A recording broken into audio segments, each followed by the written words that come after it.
नमस्कार, आप देख रहे हैं छत्तीसगढ़ बात, हमारे साथ मैं हूं आपके साथ अभिषेक। आज बात होगी जल संकट को लेकर छत्तीसगढ़ में जिस तरह की स्थिति बन रही है और उस पर हो रही सियासत पर। छत्तीसगढ़ में हर साल गर्मी के दिनों में पानी की भारी कमी हो जाती है। महिलाओं से लेकर बच्चों कई किलोमीटर तक इन्हें दूर जाना पड़ता है। पानी की तलाश में लोग भटकते रहते हैं। मोटरसाइकिल, साइकिल, हाथ ठेले पर लोग पानी ले आते हुए आपको गर्मी के समय में आमतौर पर देखने को मिल जाए। गर्मी के दिनों में मानवीय श्रम का एक बड़ा हिस्सा पानी की ही भेंट चढ़ जाता है, लेकिन फिर भी पानी की इस समस्या की स्थिति को सुधारा नहीं किया है। छत्तीसगढ़ बनने के बाद भाजपा और कांग्रेस की सरकारों ने लंबे समय तक यहां पर राज किया, पर जल समस्या बनी रही। जल से संबंधित सारी योजनाएं कागजों पर कामयाब होती रही है, हकीकत में नहीं। और अब आलम यह है कि छत्तीसगढ़ में 18% हिस्सा भयानक जल संकट से जूझ रहा है। 146 विकास खंडों में से 5 विकास खंड तो ऐसे हैं जहां लोग बूंद बूंद पानी के लिए तरस रहे हैं। 22 विकास खंड गंभीर श्रेणी में। सरकार बैठकें करती है, जल संकट हल करने का आश्वासन दिया जाता है, लेकिन होता कुछ नहीं। एक बार फिर सरकार ने बैठक की है और जल संकट के समाधान का आश्वासन भी दिया। अब इस पर तंज कसते हुए भूपेश बघेल कह रहे हैं कि ट्रिपल इंजन की सरकार भी जल संकट का समाधान नहीं कर सकी। गांव गांव में टैंकर पहुंचाने पड़ रहे हैं। आपको बता दें कि यह जल संकट भूपेश बघेल के राज में भी उतना ही था। तो क्या जल संकट के समय केवल आरोप प्रत्यारोप ही चलते रहेंगे या जमीन पर भी कुछ काम होगा? आज इसी पर चर्चा करेंगे। उससे पहले बयानों पर एक नजर। निश्चित रूप से जल वर्तमान में जो पेयजल की स्थिति है उसको लेकर चर्चा हुई है। गिरते हुए जल के स्तर को लेकर भी सरकार गंभीर है और इसके लिए योजना बनाकर हम काम करने की दिशा में आगे बढ़ रहे हैं। गांव-गांव में टैंकर लगने लगे हैं। शहरों में केमिकल युक्त पानी पीने के लिए बाध्य हो रहे हैं लोग। जल स्तर लगातार गिर रहा है, बिजली कटौती अलग चल रही है। गर्मी में जो फसल बोए हैं वो सूख गए हैं, जानवर तो चरा रहे हैं किसान। अब पेयजल के लिए भी बड़ी समस्या है। अब तो डबल नहीं ट्रिपल इंजन की सरकार है और पानी उपलब्ध नहीं करा पा रही सरकार। चलिए, पानी जैसी एक जरूरी और मूलभूत जरूरत को लेकर इस तरह के हालात छत्तीसगढ़ में देखने को मिल रहे हैं। और ये बात खैर छत्तीसगढ़ तक सीमित नहीं है, देश के अलग अलग राज्यों में इस तरह की स्थिति है। लेकिन भूजल स्तर के मामले में छत्तीसगढ़ की स्थिति उतनी अच्छी नहीं। और साथ ही साथ जल संरक्षण के मामले में भी छत्तीसगढ़ को लेकर सवाल उठ रहे हैं। खैर, अब जवाब लेंगे डॉक्टर गंधर्व पांडे हमारे साथ बीजेपी से, शिल्पा देवांगन कांग्रेस से और वरिष्ठ पत्रकार रमेश पांडे हमारे साथ जुड़ चुके हैं। बहुत बहुत स्वागत आप सभी का। सबसे पहले रमेश जी, आप ही के पास आता हूं। ये विचित्र सी स्थिति है और मैं किसी एक सरकार पर सवाल उठाऊं उससे पहले शायद इस पर बात होनी चाहिए कि कहीं पर तो डैम है तो वो डैम सूख चुके हैं, नदियां सूख रही हैं। कहीं पर चेक डैम बनाए तो गए हैं लेकिन उनका ठीक तरीके से संरक्षण नहीं हुआ तो वो बर्बाद हो रहे हैं। जमीन में पानी नहीं है, बोरवेल खोद भी दिया तो पानी नहीं निकल रहा। कई लोग बोल रहे हैं कि साहब बोरवेल खोद दीजिए, वहीं से हम पानी निकाल लेंगे। इस तरह के हालात छत्तीसगढ़ के अलग अलग न सिर्फ ग्रामीण बल्कि शहरी क्षेत्रों में भी देखने को मिल रहे हैं।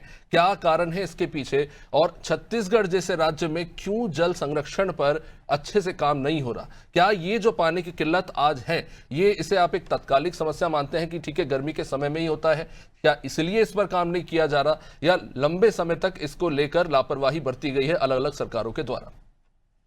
देखिए अभिषेक जी, ये जल संकट की स्थिति केवल छत्तीसगढ़ में नहीं है, ये तो मेरे ख्याल से ग्लोबल स्थिति बन चुकी है। आप देख रहे हैं जल संकट के लिए पूरी दुनिया चिंतित हो रही है।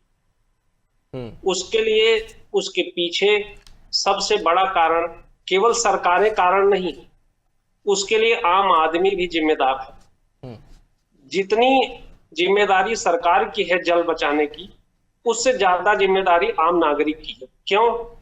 क्योंकि जल को पैदा नहीं किया जा सकता, जल को बनाया नहीं जा सकता, जल को केवल और केवल बचाया जा सकता है। और उस बचाने की जिम्मेदारी हर प्रत्येक नागरिक को है जो जल से बाकायदा परिचित है कि बगैर जल के जीवन नहीं, बगैर जल की खेती नहीं हो सकती, बगैर जल के भोजन नहीं हो सकता, बगैर जल के हम 2 दिन 4 दिन जीवित नहीं रह सकते। लेकिन फिर भी वो लापरवाह बना हुआ है। हालांकि छत्तीसगढ़ में वाटर प्लस स्टेट है, यहाँ बरसात भी बहुत अच्छी होती है और नदियां भी पर्याप्त मात्रा में है, पोखरे भी पर्याप्त मात्रा में। ये थोड़ी सी संकट गर्मी के मौसम में जरूर होता है। सरकारें अगर कागजों में देखें, आंकड़ों में देखें, तभी गंधर्व भाई साहब बताएंगे कि आंकड़ों में बहुत ज्यादा काम हुआ है। मैंने देखा कि छत्तीसगढ़ में पर्यावरण संरक्षण और जल संरक्षण के लिए जग्गी वासुदेव जी की संस्था को रमन सिंह के पिछले सरकार में एक बहुत बड़ा MOU हुआ था, जिसमें करोड़ों पेड़ लगाए जाने थे, ये सब किया जाना था। वो सब ऐसे कागजों पे चलता रहता है। पिछली बार भी भूपेश बघेल की सरकार में इतने पेड़ लगा दिए गए हैं कागजों में कि अगर वो पेड़ हो तो छत्तीसगढ़ की में कहीं जगह ही नहीं रह जाएगी। और विष्णुदेव सरकार भी, केंद्र सरकार का जो एक पेड़ माँ के नाम योजना में बहुत सारे पेड़ लगे हैं, लेकिन दिख कहीं नहीं रहे।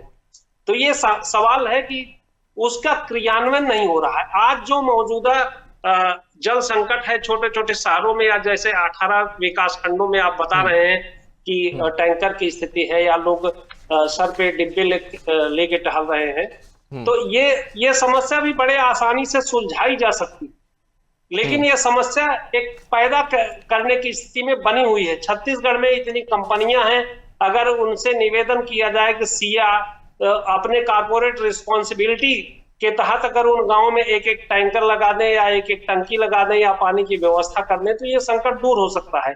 दूसरा जो एक महत्वपूर्ण बिंदु जिस पर मैं आपका ध्यान आकर्षित करूंगा, अभी कुछ देर पहले मैं उस पर सोच ही रहा था कि जितने पेट्रोल पंप हैं उन पर उनका ये नैतिक दायित्व भी है और ये उनके क्लॉज में निहित है कि वो पेयजल के लिए एक समुचित व्यवस्था प्रदान करें, उधर से आने जाने वाले लोग वहां पानी पी सके, थोड़ी देर विश्राम कर सके, और एक स्वच्छ शौचालय की व्यवस्था करें, जिससे आने जाने वाले लोगों की अगर उस तरह की कोई जरूरत होती है तो उसको भी पूरा कर सके।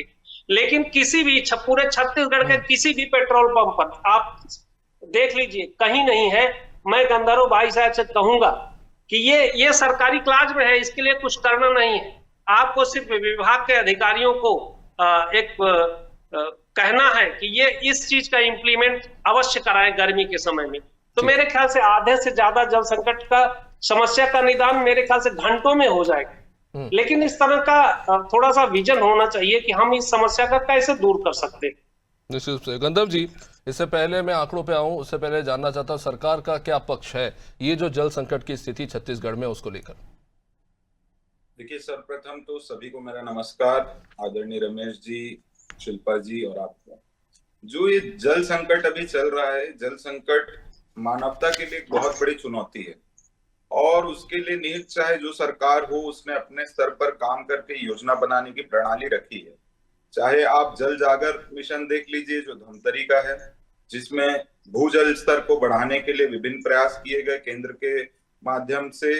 अभी उसमें राष्ट्रीय स्तर पर है, उसे अभी विभिन्न जिलों में बढ़ाने का भी काम हो रहा है।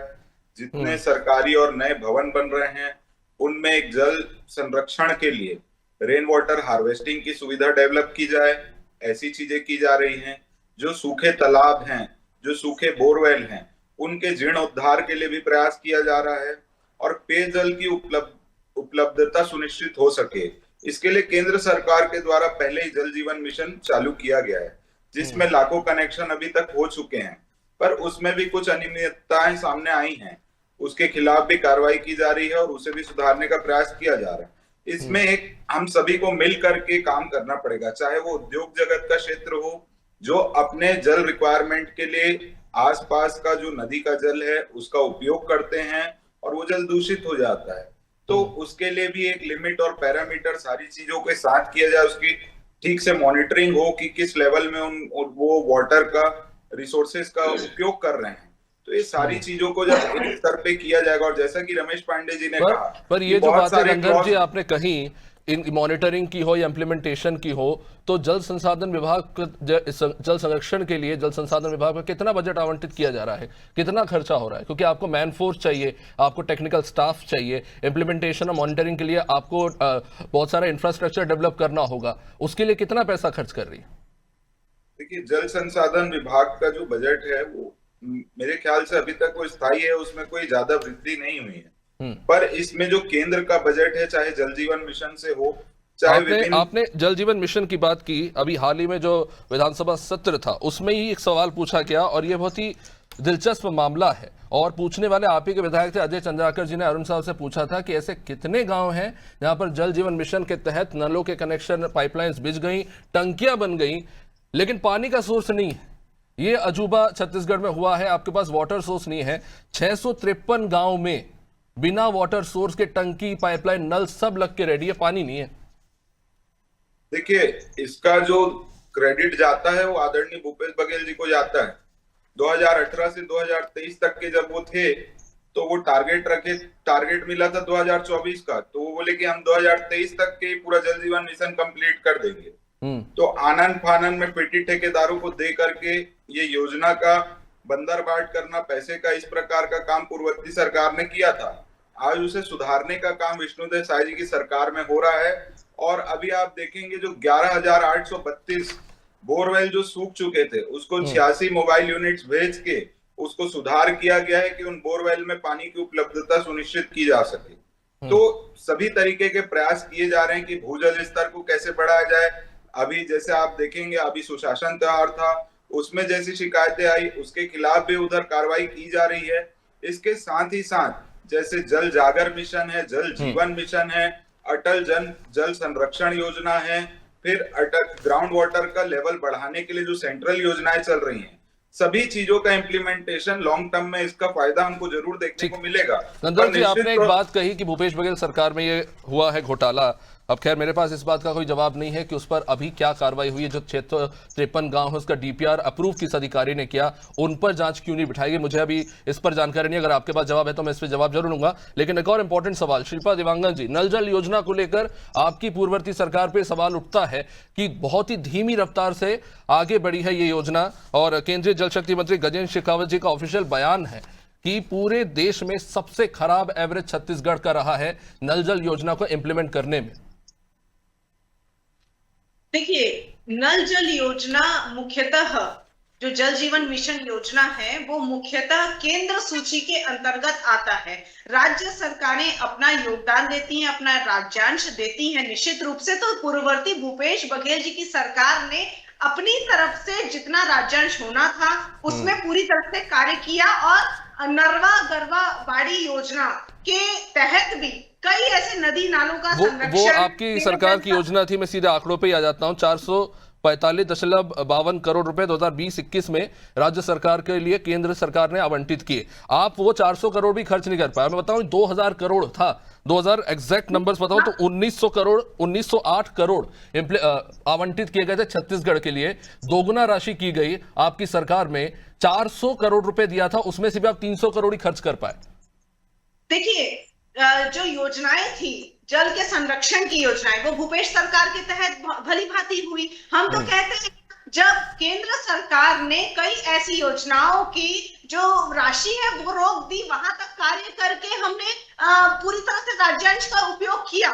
परंतु आज के डेट में, आज ये कहते वोट मांगते फिरते थे और डबल इंजन की सरकार बनेगी तो सभी योजनाओं की भली भांति कार्य होगी, जनता ने जनादेश भी दिया। परंतु आज 1.5 साल की सरकार हो गई है, विष्णुदेव साय की सरकार जो है वो विष्णु भोग की सरकार बन गई है। ये कहते हैं जीरो टॉलरेंस की बात। आप हाल ही में देख लीजिए, लगभग 10 महीने पहले की एक लिखित कमीशन खोरी की जो घटना है, जो कमीशन खोरी का एक पत्र है वो सामने आया था, जल जीवन मिशन के प्रदेश संचालक से की गई थी, कि उसमें कमीशन खोरी की बात का जिक्र किया गया था। आपके पास भी रिपोर्ट होगी, अप्रैल 2024 का है। तो इस छत्तीसगढ़ के भाजपा सरकार ने कोई ठोस कदम नहीं उठाए। ये भ्रष्टाचार पर जीरो टॉलरेंस की बात करते हैं और लिखित में उनके सरकार ऐसी कमीशन खोरी की बात आती है। इसका पर सवाल ये आरोप तो आप पर भी लगा रही है बीजेपी कि 653 गांव में बिना वाटर सोर्स के आपने पाइपलाइन और टंकियां बनवा दी डीपीआर अप्रूव करके, उन पर कार्रवाई क्यों नहीं हुई आपकी सरकार में?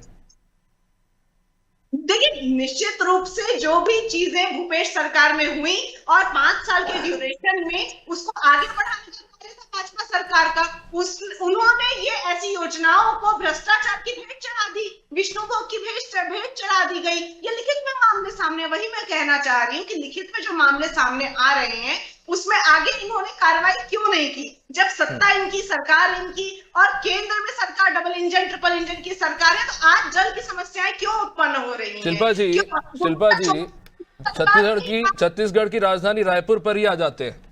वहां तो कम से कम कांग्रेस की डबल इंजन की सरकार थी, भूपेश बघेल जी की सरकार थी, महापौर एजाज ढेबर साहब थे। तो जहां आपकी डबल इंजन सरकार थी वहां भी यही हाल है, वहां पे भी टैंकर आ रहे हैं, लोग परेशान हो रहे हैं बाल्टियां ले लेके। राजधानी का ये हाल है। बात बताइए, जल जीवन मिशन के तहत 80% रायपुर शहर के अंदर ही 80% घरों में नल कनेक्शन दिया गया। ये तो भूपेश बघेल जी की सरकार में हुआ था। ये आपने भी रिपोर्ट बनाई है। ये किस बात का दावा करते हैं? शिल्पा जी, मैं इनकार थोड़ी कर रहा हूं, बिल्कुल बाकायदा, क्योंकि राजधानी है बहुत इजीली इंप्लीमेंट हो गया, पाइपलाइन लग भी गई, टोटियां भी लग गई, लेकिन वही हाल है गर्मी में कि पानी नहीं पहुंच रहा, आपको टैंकरों का सहारा लेना पड़ रहा है। देखिए, आज की कंडीशन में जिस प्रकार से जल के संरक्षण पर शायद सरकार ध्यान नहीं दे रही है। भूपेश सरकार ने तो ध्यान दिया। भूपेश सरकार ने जागरूकता के तहत और एक अलग से योजना बना करके जल संरक्षण। ठीक है, मैं सीधे उसी पे आता हूं। नरवा योजना जब से चलाई जल संरक्षण के लिए, मैं भी मानता हूं बहुत अच्छी योजना थी। चेक डैम्स, नहर और नालों का संरक्षण करने का ये जो पूरा प्लान ऑफ एक्शन था, बहुत बढ़िया था। लेकिन मुझे जानना है कि उसका इंप्लीमेंटेशन क्या है, क्योंकि मेरे पास भी आंकड़े नहीं है। जल संरक्षण के लिए शायद सरकार क्या कर रही है, इनका क्या विजन है, इनकी क्या प्लानिंग है, यार जवाब देने को समझते हैं। ठीक है, गंदर जी। देखिए, जल संरक्षण के लिए हमारा क्या विजन है, क्या प्लानिंग है, मैं पहले भी बताया, अभी फिर से बता देता हूँ। हमने जैसे कि धमतरी में जल जागर मिशन से भूजल स्तर को बढ़ाने का काम हो रहा है, उसी स्तर पे पूरे प्रदेश भर में विभिन्न जिलों में भूजल स्तर को बढ़ाने के लिए काम करना है। अभी बृजमोहन जी आए थे, सुशासन त्योहार चल रहा था, उसमें रायपुर सांसद बृजमोहन अग्रवाल जी ने यहाँ के अधिकारियों को स्पष्ट निर्देश दिया है कि और तालाबों का निर्माण किया जाए, जो तालाब सूख गए हैं उनका जीर्णोद्धार किया जाए, भूजल स्तर को बढ़ाने के लिए काम किया जाए। इसके साथ ही साथ जो नए कंस्ट्रक्शन हो सरकारी भवन के, बाकी चीजों के, वहां पर रेन वाटर हार्वेस्टिंग को बढ़ावा दिया जाए। वैसे पिट्स डेवलप किए जाए जहां पर ग्राउंड वाटर को स्टोर किया जा सके, ताकि जब समय पड़े तो उसको हम यूटिलाइज कर सके। मैं रमेश जी की उस बात पर आना चाहता हूँ जो उन्होंने पेट्रोल पंप को लेके कही थी। खैर वो तो एक प्राइवेट स्थान है। एक रिपोर्ट आई थी सर, हाल तो ये है कि छत्तीसगढ़ के सरकारी दफ्तरों तक में वाटर हार्वेस्टिंग नहीं है सर। आपके जो आधिकारिक स्थल है वहां पर आप इंप्लीमेंट नहीं कर पा रहे हैं। ये बातें सुनने में बड़ी अच्छी लगती हैं, लेकिन सच्चाई तो ये तो बहुत इजीली हो सकता है। जमीनी स्तर पर क्रियान्वयन कब करेंगे? देखिए, ये चीजें जो हैं, जो पूर्व के निर्माण हो चुके हैं, उसको अब नए स्तर से उसमें रेन वाटर हार्वेस्टिंग की सुविधा डेवलप की जाएगी। और धमतरी को इस विषय में 2025 में मेरे ख्याल से अवार्ड भी मिला था, 2024 में।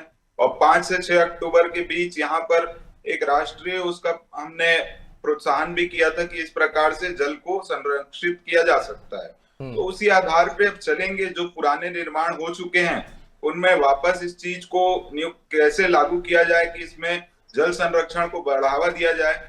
जो नया रायपुर का कंस्ट्रक्शन है वो तो पूरा स्मार्ट सिटी के हिसाब से हुआ है, तो वहां पर तो सारी सुविधाएं उपलब्ध हैं।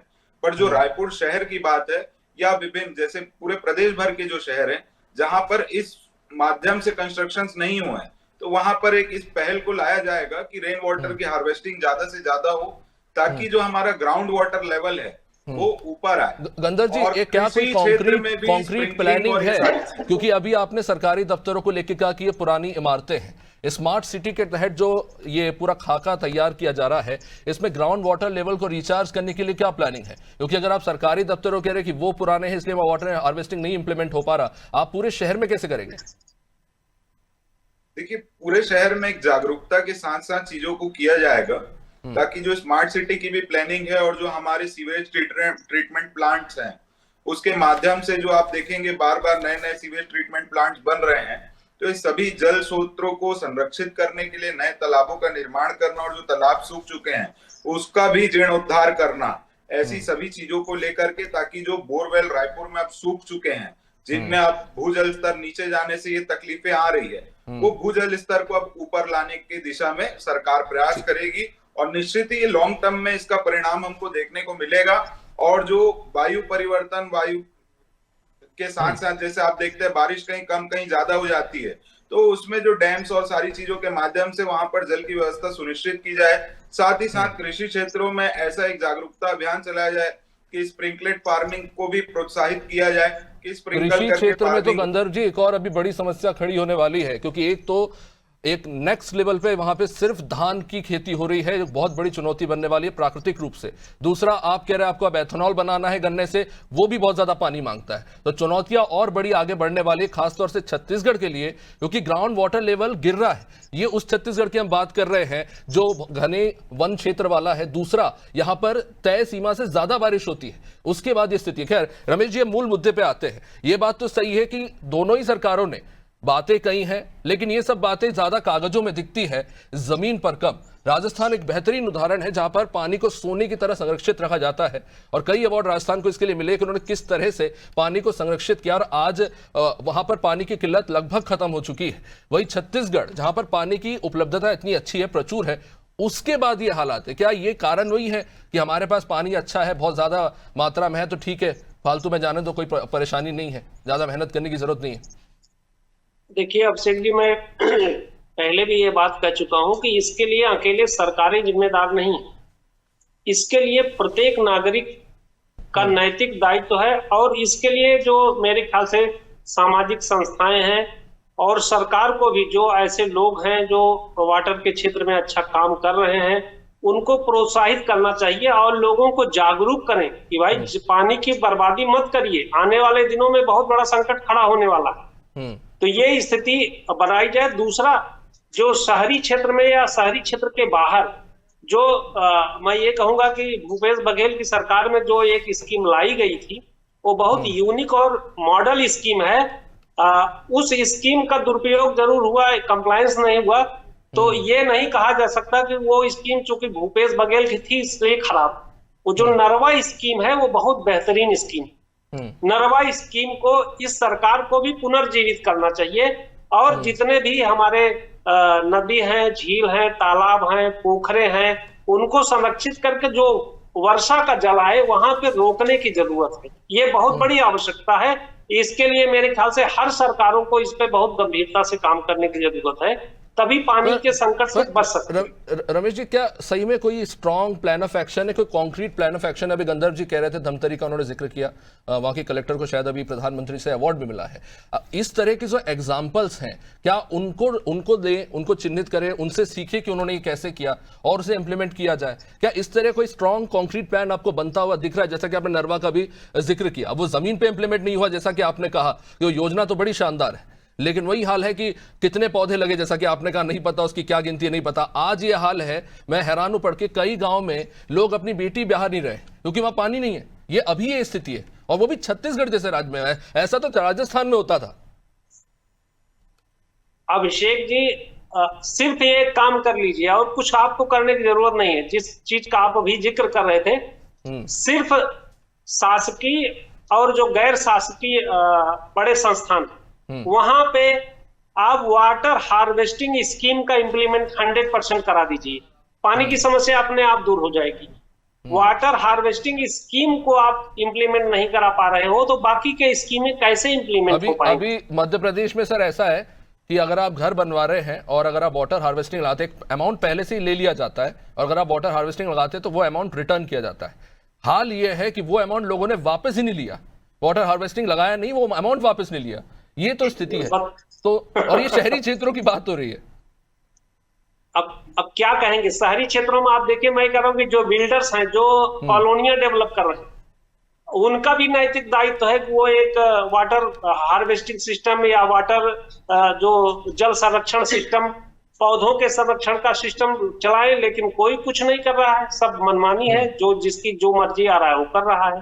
तो ये आने वाले दिनों में तो बहुत बड़ा संकट खड़ा होने वाला है। शहरी क्षेत्र में तो खास करके अभी बेस्ट एग्जांपल बेंगलुरु है। आप देख लीजिए, बेंगलुरु देश की सबसे स्मार्ट सिटी है, वहां पर ना पीने का पानी है ना धोने का पानी है। ये स्थिति है वहां पे। हमें सीखना चाहिए, कोई स्मार्ट सिटी ऐसे हो सकती है जहां पर पानी नहीं मिल रहा है, ट्रेन से पानी पहुंचाना पड़ा था पिछले साल बेंगलुरु में। ये तो स्थिति। खैर अब समय इजाजत नहीं देता। बहुत बहुत शुक्रिया आप सभी का इस चर्चा में जुड़ने के लिए। पानी बहुत बड़ी जरूरत है। जैसा कि हम बचपन में स्कूल की किताबों से पढ़ते आ रहे हैं, जल ही जीवन है। लेकिन सवाल यह है कि क्या इसे गंभीरता से लिया जा रहा है? क्या इसको लेकर अब गंभीरता से विचार करने की जरूरत है और इस पर काम करने की जरूरत है? नहीं तो ये स्थिति जो आज है वो और भी खराब हो सकती है। हम और आप शायद आराम से कूलर की हवा खा रहे हैं, पंखे की हवा खा रहे हैं, एसी में बैठे हुए, शायद इतनी तकलीफ हमें इस वक्त नहीं हो रही है इस पर बात करते हुए। लेकिन वो लोग जो इतनी तपती हुई 45 डिग्री की गर्मी में कई किलोमीटर दूर जाते हैं मात्र एक मटके पानी के लिए, उनके क्या हाल है शायद हम यहां बैठ के नहीं समझ पाएंगे। देखते रहिए अनादि टीवी। नमस्कार।